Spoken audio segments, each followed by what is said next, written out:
Bonjour à tous et bienvenue dans votre journal. Mardi 2 août, voici les titres. Celle du père Jacques Hamel, tué par 2 djihadistes dans son église la semaine dernière.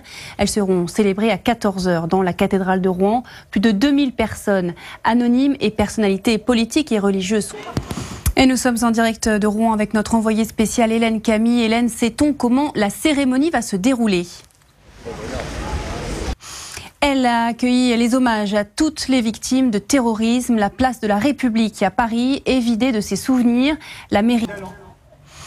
Dans l'actualité également, c'est aujourd'hui le dernier jour des soldes. Dernier jour pour faire de bonnes affaires. Ceux qui sont en vacances en profitent parfois pour faire quelques emplettes. Mais dans les lieux touristiques, les réductions risquent de continuer après les soldes. Anne-Laure Bans, Bruno de Godemar et Geoffrey Marin-Joris.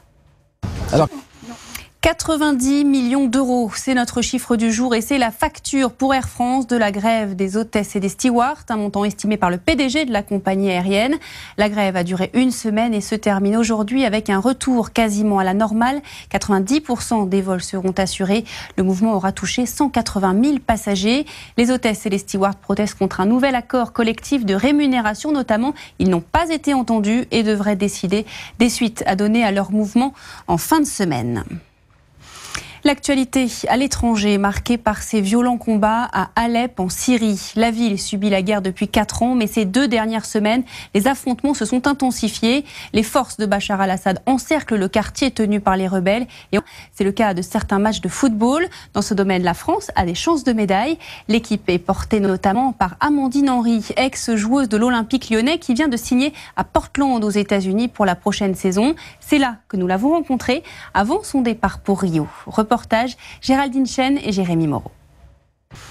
Alors pourquoi la moisson a-t-elle été si mauvaise cette année ? Eh bien à cause de la météo. Un hiver trop doux suivi d'un printemps chaud, puis une période de gel, mais surtout un mois de juin trop pluvieux avec peu de lumière, ce qui a favorisé l'apparition de maladies tout en empêchant le blé de mûrir.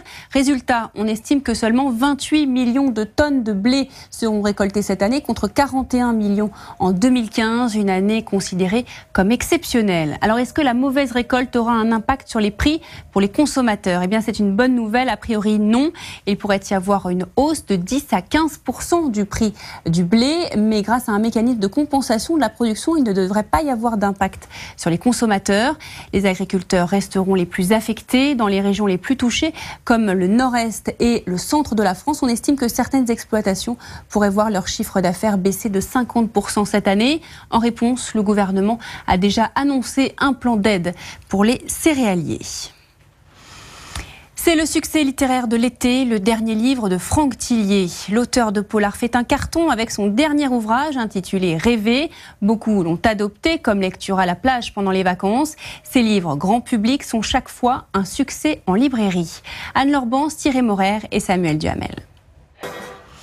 On en vient à notre série de la semaine sur les villes aux 2 visages. Ces communes de bord de mer qui sont calmes toute l'année et s'animent pendant l'été. Aujourd'hui, on vous fait découvrir la Grande Motte. La ville méditerranéenne, célèbre pour ses pyramides, multiplie par plus de 10 sa population pendant...